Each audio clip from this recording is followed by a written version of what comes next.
Let me set the scene. It's Saturday, December 23rd.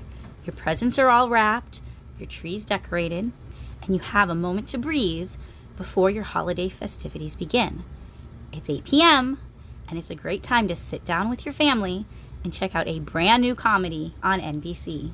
Welcome back, everyone. This is Dave from Corn Productions here with my co-host Stacie, here to do a spoiler-free review of the upcoming NBC comedy Extended Family.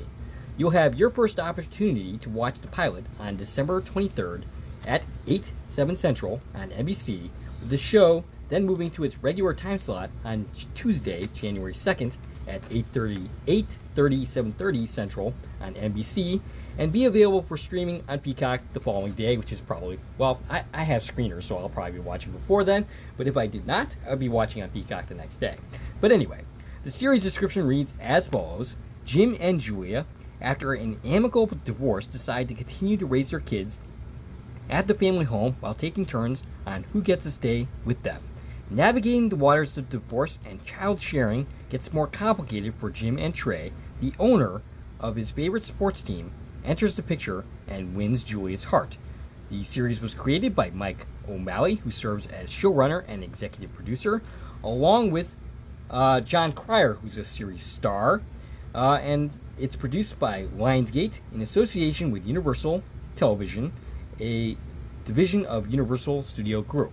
All right, yeah. So we had the opportunity to screen the first episode of this series early, and this cast is really great. It was awesome to see. Absolutely. This all-star cast. Like, I was really excited for this one. Oh, and, definitely. So let's go over the series regulars. We have two comedic legends that have been making us laugh since they were teenagers. Absolutely. Right? The first of those being John Cryer, who you mentioned already. He plays the dad, Jim. He's probably most notable comedically as playing Alan Harper on 2.5 Men. And he's most recently done work as Lex Luthor on Supergirl, as well as a bunch of other CW series in that universe. Which I didn't watch a lot of, but I happened to catch the big crossover event that John Cryer was in as Lex Luthor. Specifically, they had like the Smallville crossover where Tom Welling came back as Superman, so he's really good in a dramatic fashion as well as being a very good comedy actor. Yeah, very well-versed actor. Yeah, multi-talented. He has a very big list of credits. Going, like I said, all the way back to being a teenager. He was part of the Brat Pack, starring as Ducky in Pretty in Pink. And again, like I said, 2.5 Men. I can't help but seeing some of Alan Harper in the character of Jim. Yeah, I see that. There's definitely some character traits that they share, and I think it's great. I think he really blows it out of the water. Absolutely. And also in this series is Donald Faison as the new boyfriend, Trey. I'm really familiar with this actor. He was in Scrubs, which is a show that I watched that also starred Zach Braff. He was in the movie Clueless with Alicia Silverstone, and he's done a ton of voice work, and he was also in a movie Kick-Ass 2 as one of the heroes that was along for the ride in that movie. Kind of an unpleasant sequel, but he was kind of fun in that movie. And he's also currently doing a podcast on Scrubs with his BFF, Zach Braff, which is a trend that I absolutely love. Yeah. I love the stars of the former TV shows coming back to talk about them in podcasts. Right. I love it. And now that the strikes are settled, they can keep doing that and talking about their work. And you know where else you can see him? You can also currently see Donald Faison in T-Mobile commercials. Once again, co-starring with Zach Braff. Okay. So that's fun. Our female lead here is someone who I'm used to seeing in more serious roles, and that's Abigail Spencer. She is playing the mom, Julia, Jim's ex-wife. I know her most from the show Timeless, which, excuse me, I needed a sip there.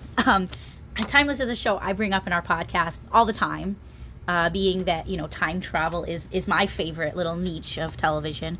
And that's another NBC show that ran for 2 seasons a couple of years ago. And, of course, again, it's a more dramatic role, but I loved her in that. She's also been in Grey's Anatomy, Suits, and Rectify, to name a few. And, again, she has a lot of dramatic roles. Nothing comes to mind specifically comedic that I've seen her in before this. So I can't think of anything. I'm eager to see her, expand herself into this type of a role, and to see the chemistry between her and the two lead actors. I mean, based on the pilot, we already have quite a bit of it. So. Yeah. It seems like it's great casting. Mm-hmm. Rounding out the main cast is we're being introduced to Sophia Capana, as far as I know, that's her first credits. She's playing the daughter Grace. Finn Sweeney as the son Jimmy Jr., who has appearances in American Crime Story, Platonic, and Barry, which is all dramatic work, by the way. None of these are comedies. So I think this might be his introduction to comedy. Yeah. And we didn't get to see a lot of the kids right in the pilot, but what we did see was good. And yeah, again, all of these characters, I think, really have a great chemistry. We also got to meet in the first episode another extended family member, who we can assume is going to be a recurring character that's also helping raise these kids. And we can talk more about that character, after the episode airs, and we don't have to be spoiler-free. Right. But I'll just say that person really helps balance out this dynamic a little bit, the power roles that we have here between the adults. And they have great comedic chemistry as well with the whole cast. Absolutely. Now, we are introduced to a concept here that I don't believe we've seen in television before that I know of, and it's certainly something that's new to me. I happen to be a divorced dad, so this is an interesting thing for me to explore, is the idea of bird nesting, which is basically, and you explained this to me, and I'm sorry if I don't quite get this totally right, but the parents basically live in one house, the kids in another, and the parents take turns living with the kids rather than the other way around. Right. So basically, there's still two households. Basically, you're not making the kids go back and forth between two households to stay with each parent. The kids stay where they are, and the parents are the ones who are going back and forth. Right. As opposed to the traditional way that I certainly live. Right. And this is a real co-parenting technique, and I have seen it in media before. I saw this used in oh my goodness, what was the name of that show? Unfortunately, I can't read your mind. Oh, so you'd think I would have written this down. Firefly Lane. Firefly Lane, right, okay. Which is a dramatic series. Yep.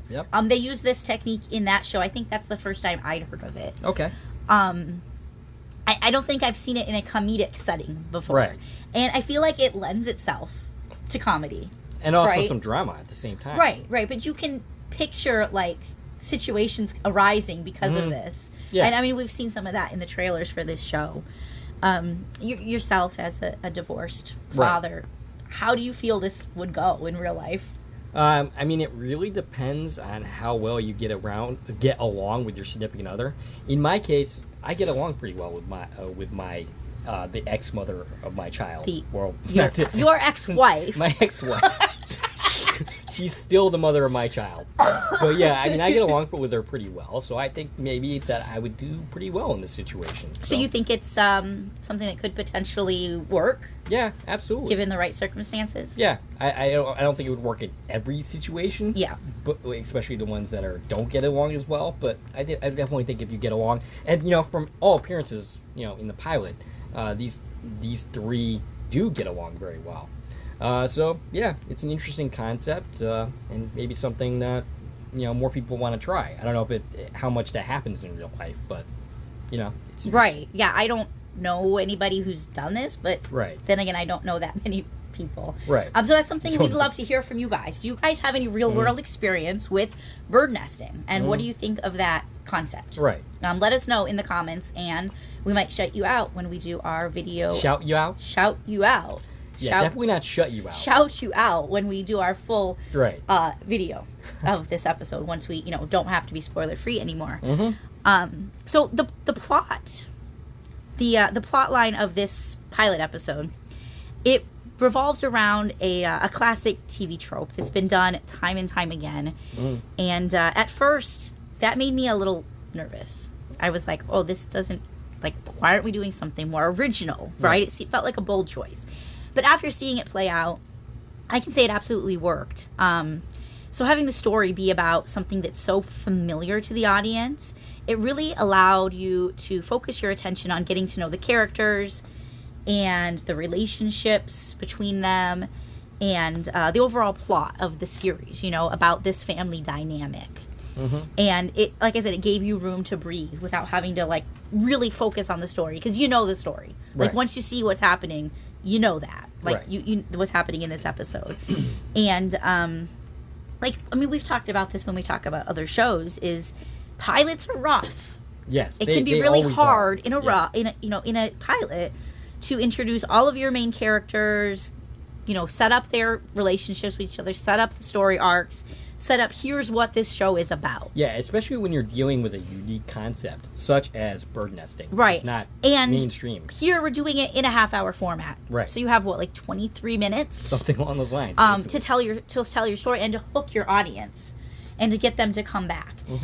So I think that in the end they made a really smart decision by like making the center story of this episode not some, you know, great, amazing, super original concept. Right. Because the show itself is the original concept that we're supposed to be focusing on. Yeah, absolutely. And I'm sure as we get into further episodes, we'll get more unique storylines happening, you know. Excuse me. And I think that they really accomplished, you know, setting up the show. And I really look forward to seeing what happens next for this family. As do I. We'll be back for the episode after it airs with a full Cormorant Productions Deep Dive TV podcast review. So make sure you come back after seeing that episode and share your thoughts with us. Yeah, we want to know everything, how you feel about I mean, you can let us know now. Right. How you feel going into it. And then after the episode airs, go watch that video and discuss, you know, with us. We're going to discuss in detail every scene of everything that happens between these characters, and we want to know at that point, what do you think about it? Right. And either way, you know, if you comment on the podcast, we will definitely shout you out and bring up your point of view, because we like to do that here. So yeah, just so you're aware of who we are, you know, we do lots of television.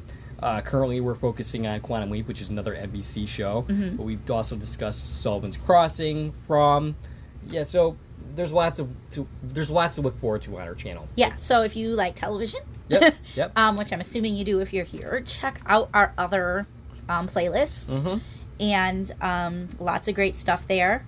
You mentioned Quantum Leap. The next episode of Quantum Leap airs on NBC on December 6th. Yep. So we'll be covering that immediately after the episode airs. We will have a full review, discussion, scene by scene, again, is how we cover our series. Absolutely. And then after this episode airs, again, that's going to be on December 23rd at 8 p.m. on NBC.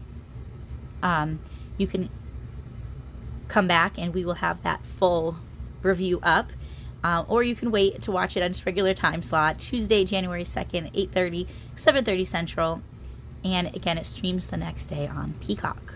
All right. Do we have anything else to discuss about this episode? I have lots to discuss, but we can't do it yet. We can't do it yet because we're not allowed to talk about spoilers. So I hope everybody goes and checks it out and then come back and we will have a lot to say. All right. We would like to hear from you. Stacie can be reached at? I can be reached on Twitter, X, Instagram, and Threads at TVN Coupon Talk. If you like this video and want to support the channel, there are a number of ways to do so. You can follow me on Twitter at Core Productions. You can join my Core Productions Facebook page. You can buy something from the Core Productions store on Zazzle. You can buy me a coffee, which is a new way to support content creators such as ourselves. And of course, you can like, share, and comment on this video, as well as subscribing to our channel. This is Dave and Stacie from Core Productions, signing off.